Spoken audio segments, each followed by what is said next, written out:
chapter 32, so it's Perek Lamed Beis, Pasuk Daled, the beginning of Parashas VaYishlach. VaYishlach Yaakov melachim lefanav el Esav achiv. Yaakov sent messengers ahead of him to learn about the state of mind, the presence, that is to say the location and maybe the direction, as well as to try to understand the attitude of Esav towards him. Yaakov is now returning after 22 years, possibly longer if we take into account the time when he was in Yeshiva of Shem Ve'ever, according to rabbinic tradition. He's been away for a long time, and now he is concerned that Esav is determined to follow through on his stated intention to kill Yaakov when the opportunity presented itself.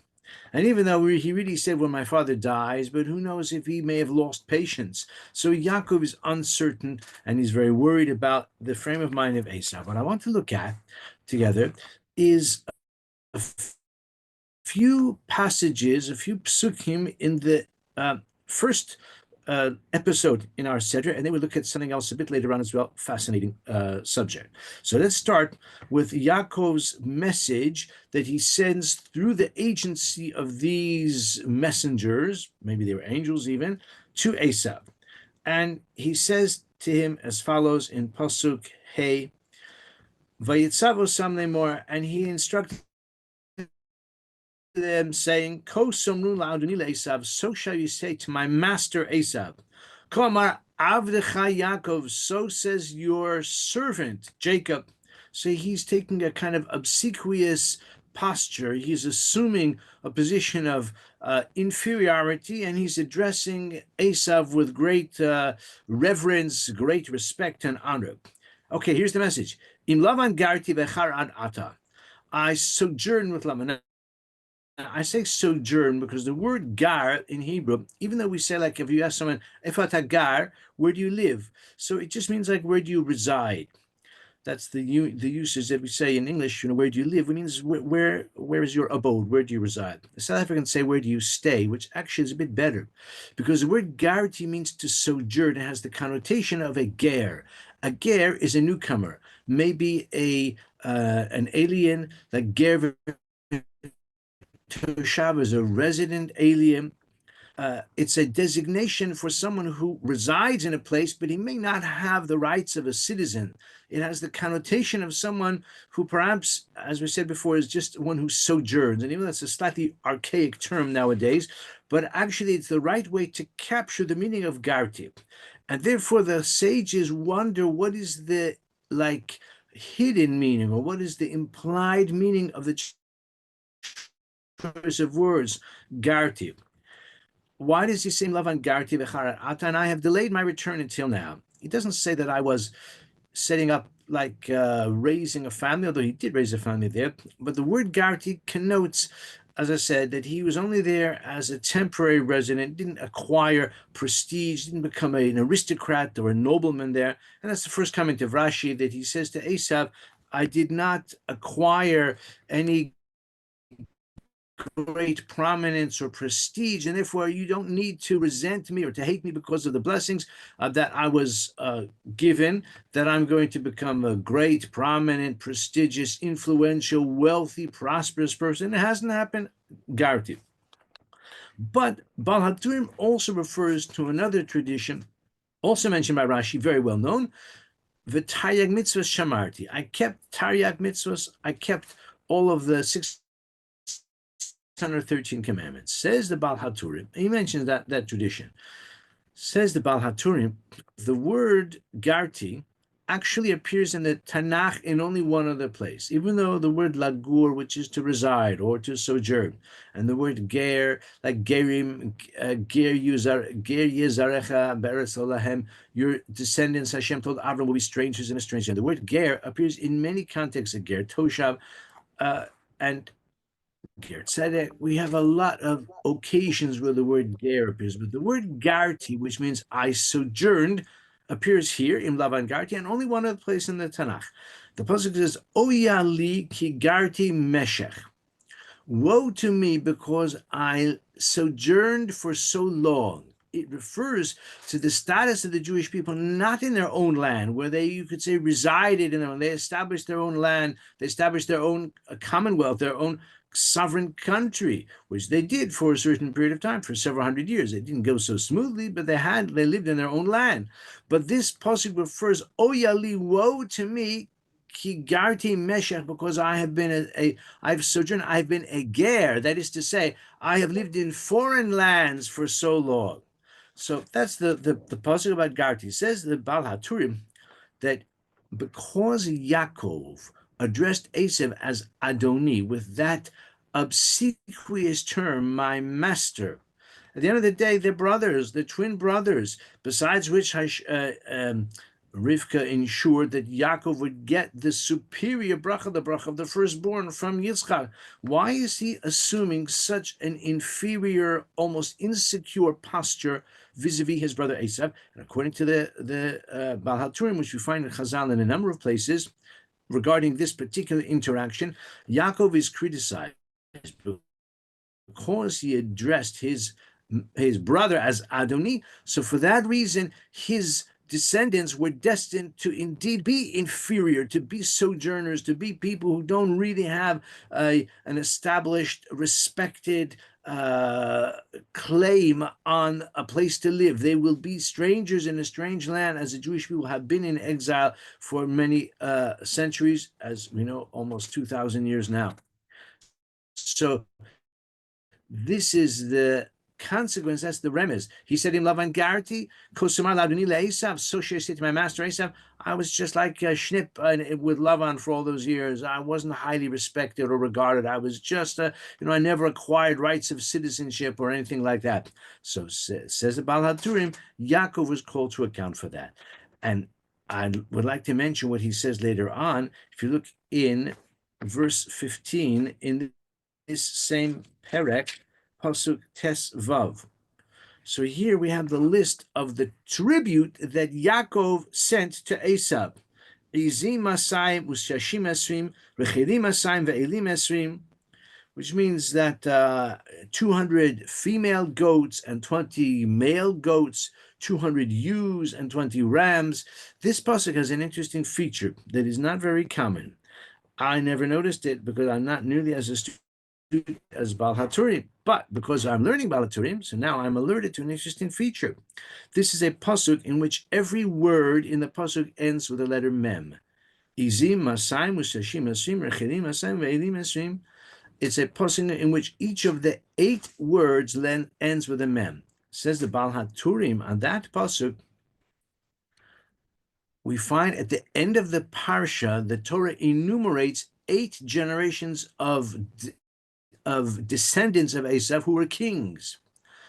So the Baal HaTurim says, because Yaakov, again, assumed this inferior posture towards Esav, and he sent him this lavish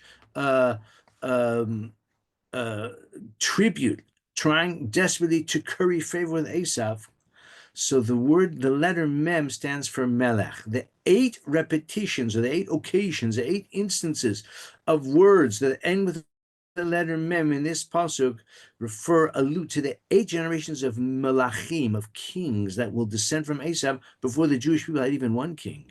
Before the first king of Israel, that was Shaul, came to the throne, the descendants of Esav had 8 kings, because when the Jewish people were slaves in Egypt and wandering in the wilderness, and then even once they got into their own land, they didn't have a king for the longest time. In the meantime, Esav was the progenitor of 8 generations of kings. So there's another example of where we see that Baal HaTurim calls Yaakov to account for addressing Esav in an excessively as I say, I don't mean to keep repeating the word, but that's the right word, obsequious manner. It's a good word if you can spell it. I can't spell it, but I've got spell check to help. Okay, let's take a look at what else he says in this message. So let's take a look at Pasuk Vav. Turn back one page if you're with me in the Stone Chumash. Pasuk Vav. So he says to his messengers, this is the message to convey to Esav, and now he gives him the content. At first he says, I was with Lavan for however long, I've stayed there until now, I'm on my way home. He says, I acquired an ox and a donkey a flock, servants, maid servants. So it could be that he's saying, like, I'm not the 97-pound weakling who was unattached and kind of weedy and, didn't have any standing in the society because maybe I was a wallflower. I didn't get out very much. Those days are gone. Now, as you'll say, I've got a family and I've got wives and I've got children and I have a flock and, I've acquired great wealth. That's one possibility. But the other possibility is that he says shar in the singular, chamor in the singular. And that's already Rashi observes. But Bal HaTurim points out something else. We find that he has camels. Now, camels were the most valuable because they're much larger than any of these other animals. Camel is very large, very substantial, very useful. It was the ship of the desert, as you know. So he's had camels as well. He sends camels to Esav as part of his tribute, and obviously he has a lot more than what he sends. He sends a representative sample. The point is that Yaakov had much more than what he mentions. And why is it that the only animals that he mentions by name is the ox and the donkey? Even the word sown is a generic term for flock. He doesn't say cattle. He doesn't say sheep, and he doesn't say goats. Later on, when the Torah enumerates what he sent, then we have the specification. That's why it's interesting that he doesn't sort of specify that in this point. So this Baal HaTurim, an interesting thing. We know that Yaakov decided it's time to go home, and it's time, that is to say, he has the confidence to confront Esav because of the birth of Yosef. So when it says Vayhi Shar, that is a reference to Yosef, because Yosef is Bechor Shar. Yosef is known as the Shar, as the ox. It's not an insult. An ox is a powerful animal. It's a kosher animal as well. Powerful animal, a useful animal, useful in the sense that it is, like the pasuk says, Rov Tvos B'Koach Shar, that the ox is like a tractor or a combine in modern terms. It's an animal that is very valuable and very extremely useful for cultivating the land, for plowing and other activities, other agricultural activities. So I'm just saying, when Yosef is likened to a shore, it's not an insult. Yosef is called Bechor Shor Hadar Lau. So when he says Vahili Shor, that is a reference to the birth of Esav. And Esav is the birth of Yosef. Yosef is Sitno Shel Esav. Yosef is the adversary of Esav. Yosef is the one who has the capability of overcoming Esav. When he says Chamor, so this is quite well known what I mentioned. But Baal HaTurim adds another clever idea. The Chamor, and he's my endorsement, but I like it. Chamor is a donkey. So who is compared to a donkey? Donkey is not a kosher animal, not a glamorous animal, not as powerful as an ox, but still quite a useful animal, even to this very day. They are used in some parts of the world. Of course, in antiquity, they were extremely useful and valuable, possibly less valuable than a shor, but still very useful. It was a pack animal and a very sturdy animal. So Yisachar is called Chamor Garem, a chamor that bears a heavy load. Garem may come from the word bone as well. He's got strong bones, but without exploring the significance of the comparison to a chamor, the fact is that Yisachar is likened to a chamor, and Yisachar, as we know, is the one who represents the Torah scholarship.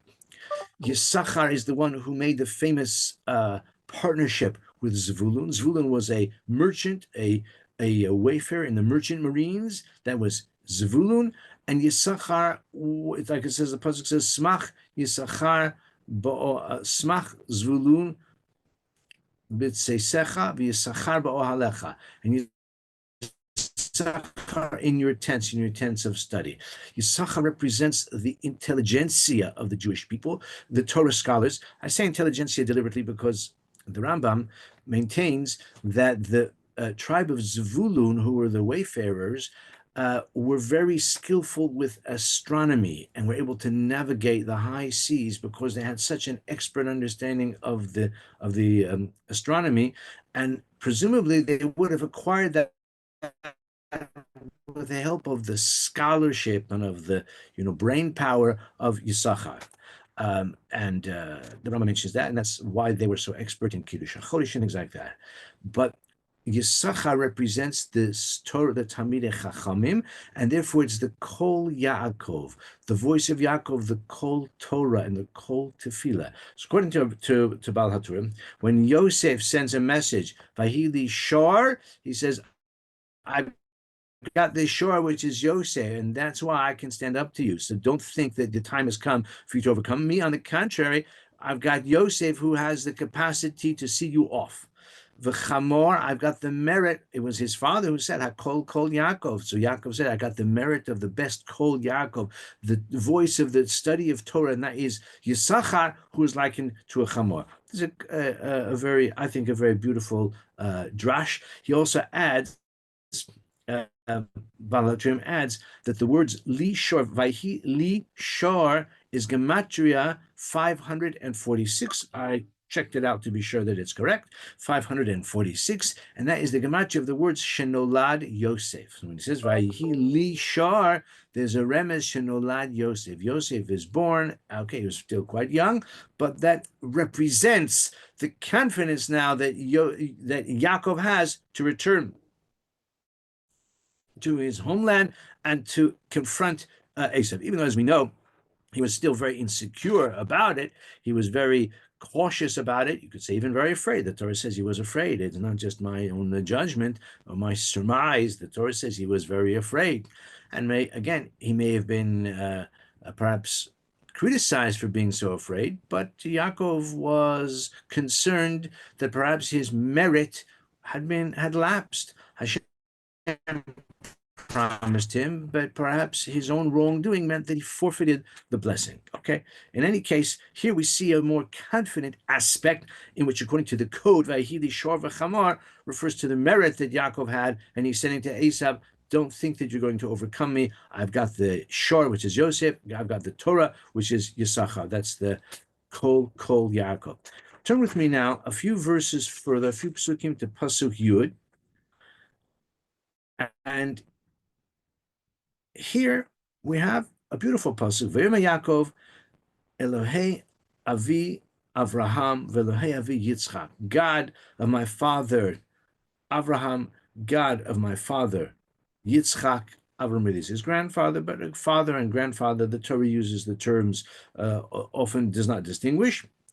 Adonai Hamer Elai Shuv la'artzecha u'lo'moladecha ve'eitiva imach. You said to me, return to your land, because Hashem appeared to Yaakov in a dream in last week's Parasha and said it's time to go home. So now Yaakov appeals to Hashem in prayer, and he says, you said to me, Shuv la'artzecha u'lo'moladecha, into your birthplace, ve'eitiva imach, and I will do well with you. But now Yaakov is very fearful because he's got a report that Esav is coming to confront him with 400 thugs, and Yaakov is therefore worried about this confrontation. So he says, Ve'etiva, you said to me, come back to your land. Ve'etiva imach, things will go well with you. And Yaakov is afraid, etc. This word ve'etiva is an unusual word because of the yuds. Ve'etiva, we don't really need the first yud. It could be spelled without the first yud. It could have just been spelled vav, aleph, tes, yud, ves, he. Ve'etiva. We would have known how to pronounce that word, and we would have understood the word well for anyone who's fluent in the Hebrew language without the first letter Yud. Truth is, you could even get by without the second letter Yud as well. But here it's Malay B'Yud. The Yud appears twice when we don't really need it more than once. Could even get by without the Yuds at all. So that's notable. And the Baal HaTurim says Malay Yud. So the Yud reminds or calls to mind the numerical value of Yud, which of course is 10. What is the significance of 10, especially in the context of this prayer that Yaakov has articulated? When he says, Elohei Avi Avraham, what does Avraham have to do with 10? It's got a lot to do with 10. Avraham was subjected to 10 trials. The great, awesome, enduring merit of Avraham is encapsulated in the 10 trials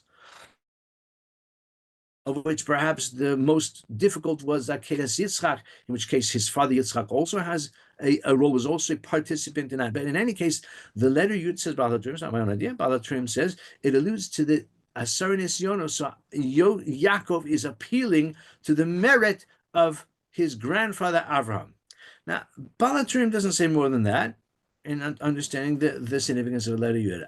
I would just like to add that it's a little bit weak, that argument, because Yaakov is saying to Hashem, you promised me good things, and I'm worried. Why am I worried? I'm worried about Esau because he may want to kill me. But the problem is that as Yaakov's antagonist, even his mortal enemy, Esau has the same merit of Avraham as Yaakov has, because they're both grandsons of Avraham.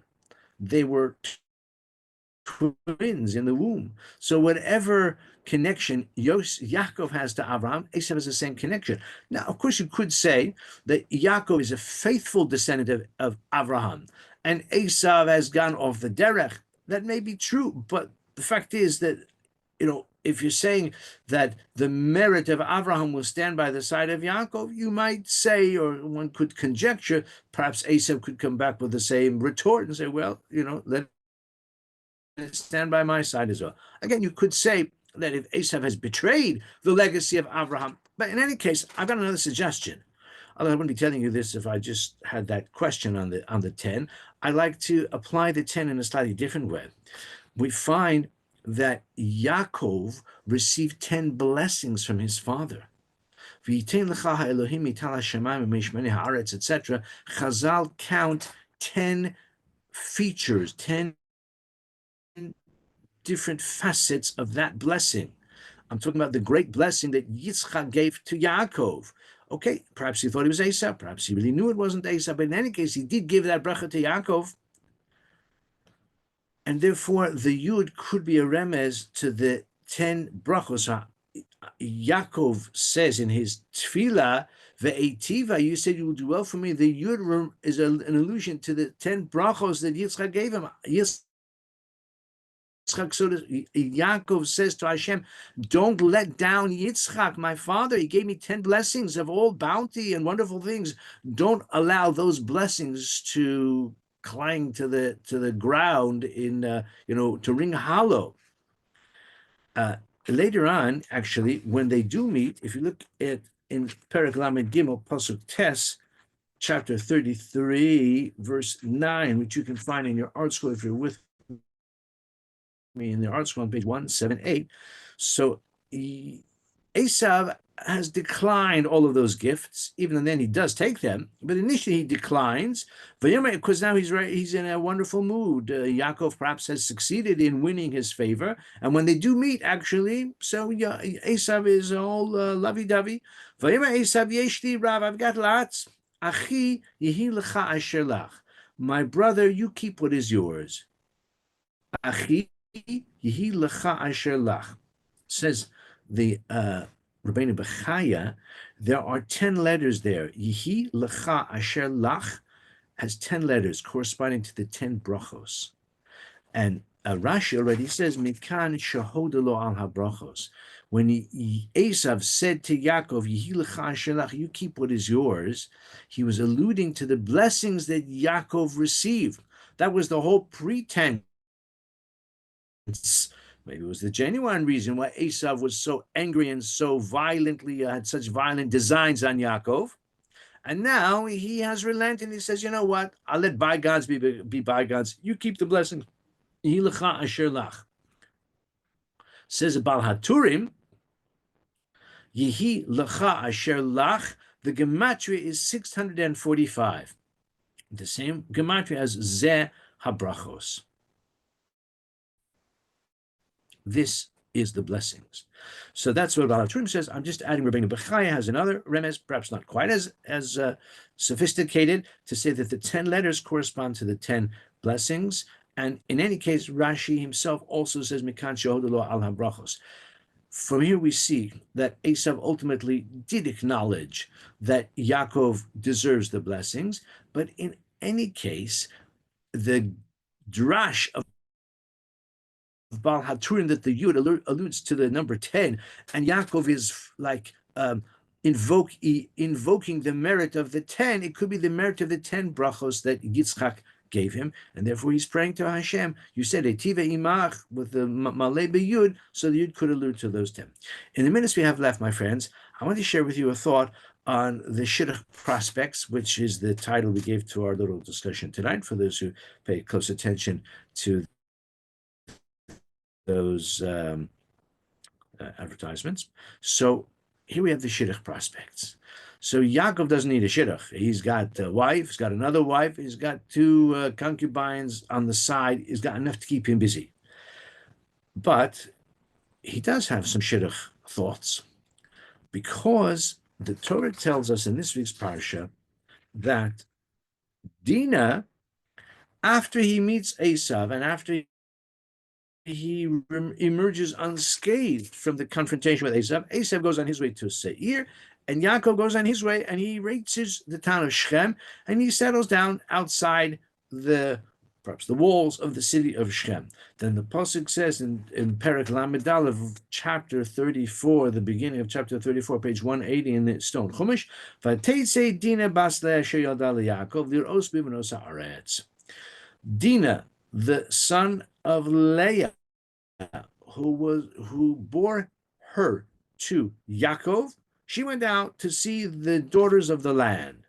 She went out to see, and she was seen. Vayar osa Shechem ben Chamor achivi, etc. We know this story is not a pleasant one from any point of view, certainly not for Dinah, nor for the people of Shechem, because they were all massacred as a result. But how can we understand such an unhappy fate that befell Dinah? And what about Yaakov? Yaakov was very upset as well, and his sons are also very upset. That's why they took the action that they did. It, as I said, nobody emerges smelling of roses from this encounter. Not Dinah, who went out to check out the nightlife in the first place. Not the brothers, who engaged in a kind of subterfuge and ultimately used it as a ruse in order to extricate Dinah. Not the two brothers, Shimon and Levi in particular, who carried out a massacre. Not Shem, who abducted and assaulted her in the first place, and none of the people of Shem either, because according to the Rambam, they should have called him, Shem, to account, meaning they should have prosecuted him, without allowing him to just get off scot-free because he's a warlord, or his father is the governor of the town. So everybody, emerges tarnished from this event. But Baal haTurim has a fascinating observation. We've seen already many times that part of his style is to draw on the Masorah. The Masorah refers to that tradition that carefully, faithfully, and meticulously records the occurrence of different words in the Torah, how many times they occur. That doesn't give you how many times every word occurs, but frequently the Masorah will draw attention to the fact that this word appears in a certain number of places. Now, there's a word bivnos haaretz. Actually, the word bivnos, that word, you might think, I would have thought truthfully, it must appear many times, but it doesn't. The word bivnos, benos, or bas, appears, I'm sure, many, many hundreds of times. But the word bivnos, like bivnos haaretz, that she went out to see the daughters of the land, appears only one other place, bivnos. And I have to say that when I saw that in Baal haTurim, I recalled one other place, which apparently is the only other place where that word appears. And that is in the context of one of the well-known, let's say, complex and flawed heroes of Jewish history, biblical history. And I'm referring to Samson and Delilah, Shimshon. So he was born to his parents, and he grew up to be a kind of, you could say, a powerful person, skillful person, charismatic person, leadership, and I guess you could say he was, perhaps I don't want to speculate, but I want to tell you what the book of Judges tells about him in chapter 14 in Sefer Shoftim, that he went to the Philistines and he laid his eyes on a damsel there, and he says, "This is the one I like."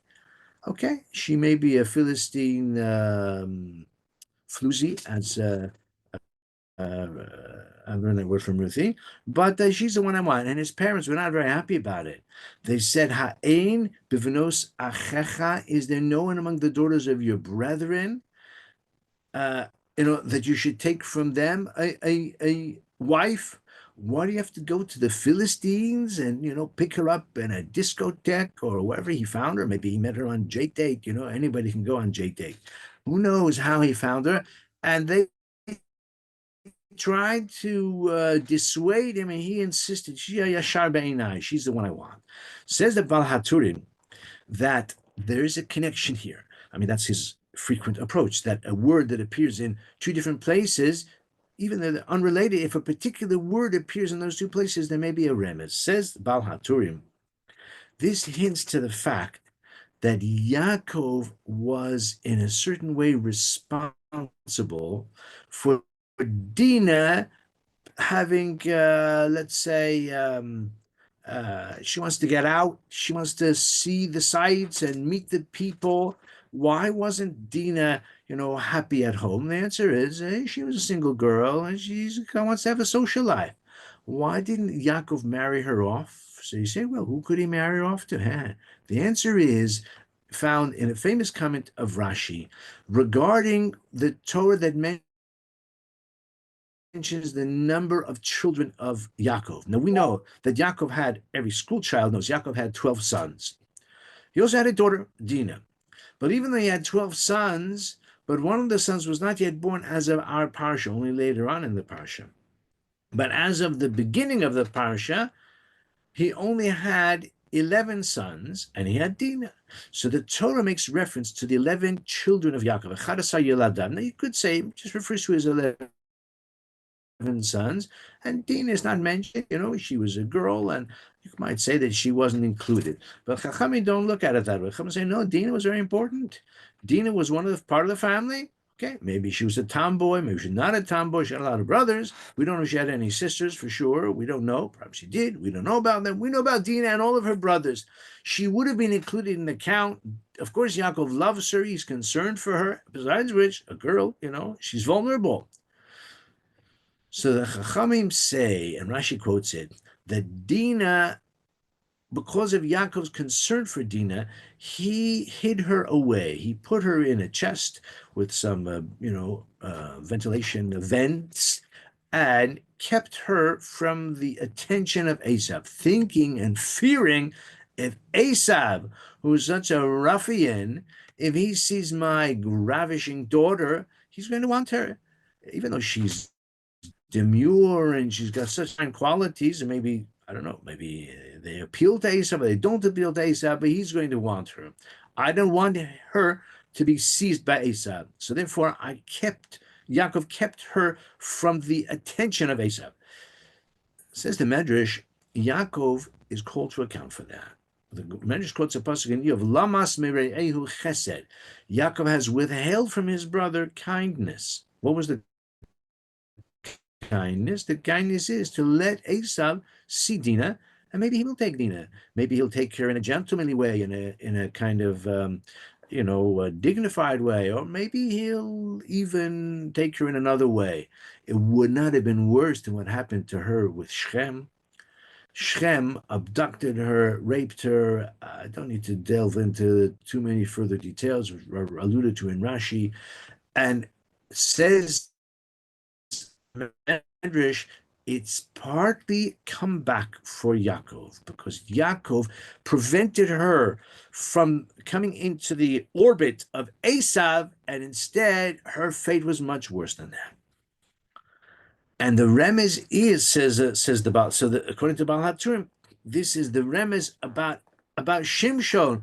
That Shimshon, although it's the other way around, that Shimshon is a guy and he should have found a girl from within the Jewish people, but for some reason he had this idea that he wants a Philistine bride instead, who of course ultimately brought about his downfall.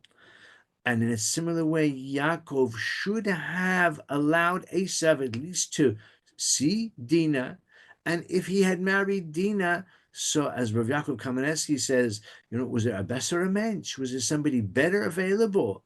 At least Esav has good yichus.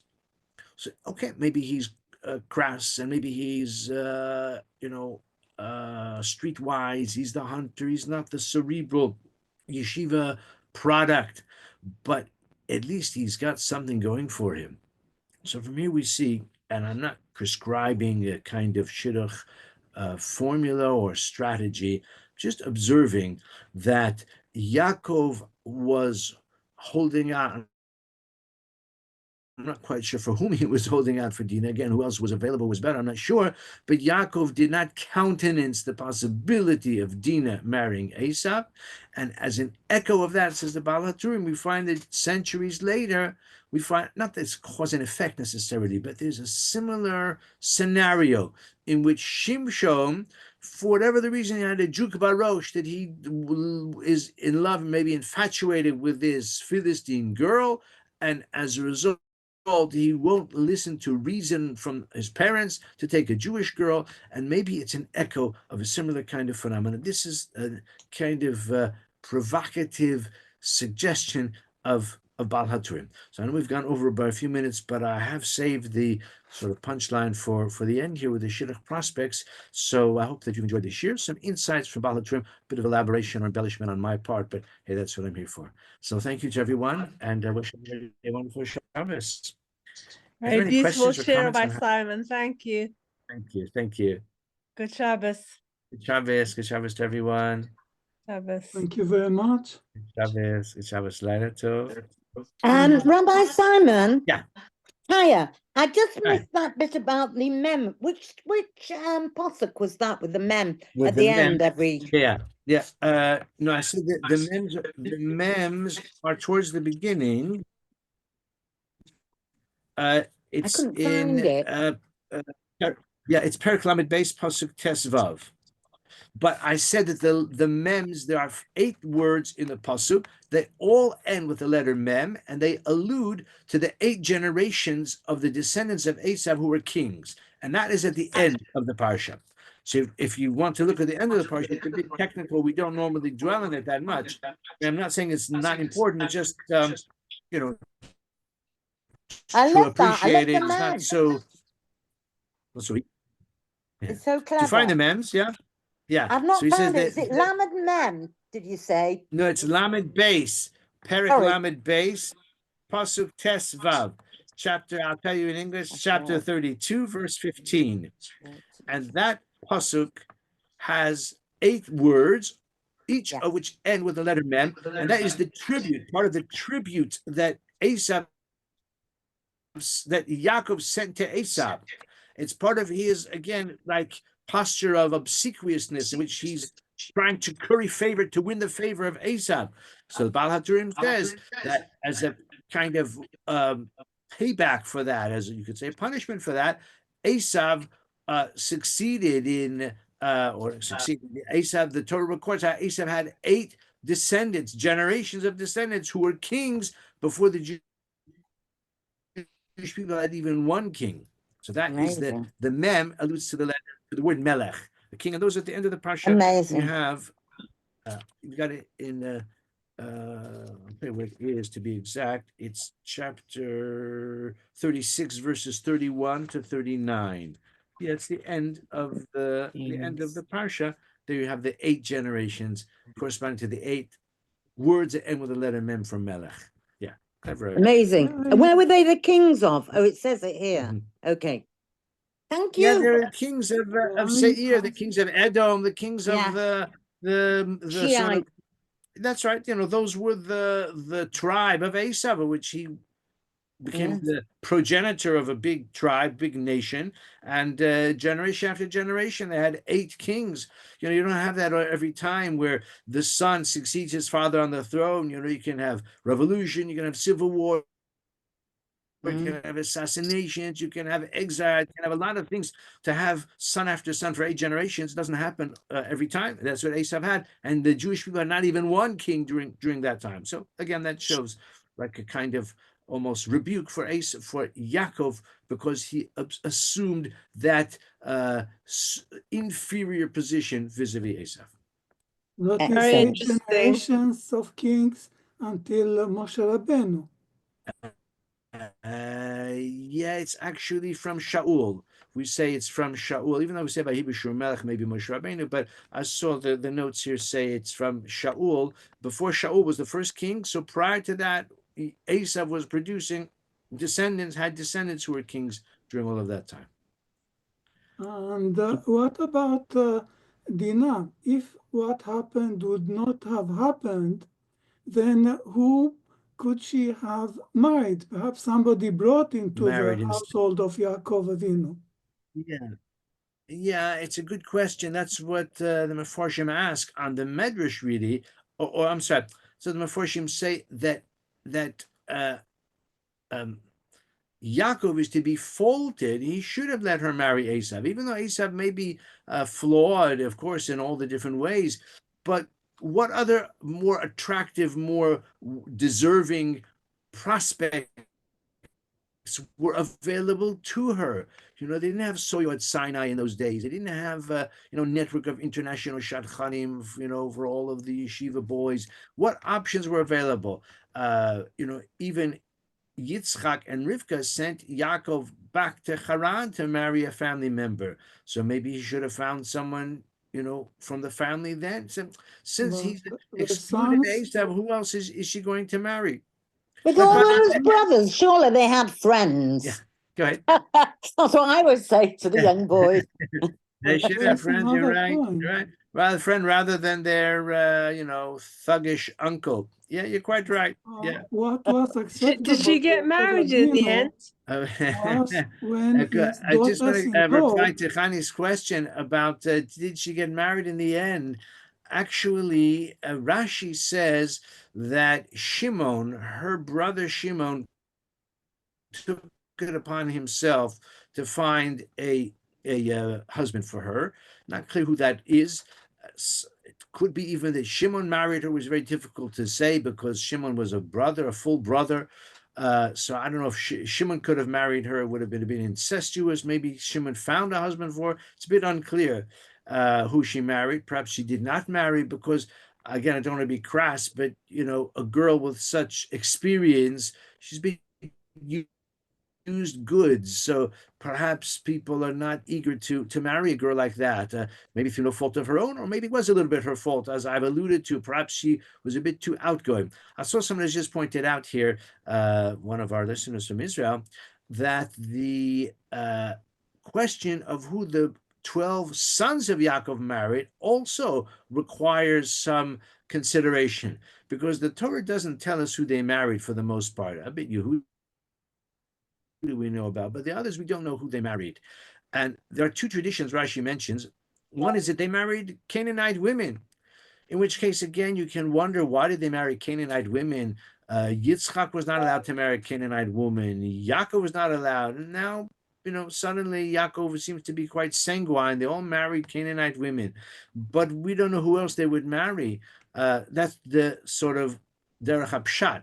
There's another opinion that Rashi mentions, that they married actually their half sisters.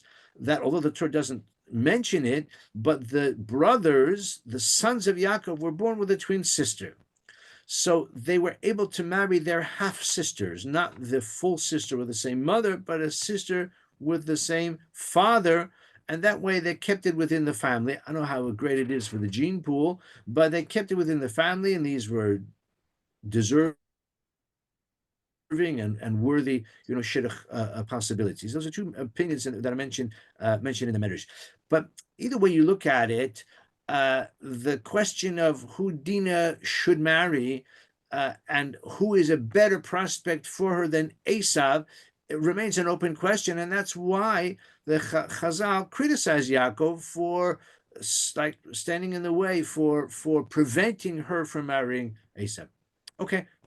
Just some thoughts. So thank you again to everybody for listening. Thank you very much. Wish you have a good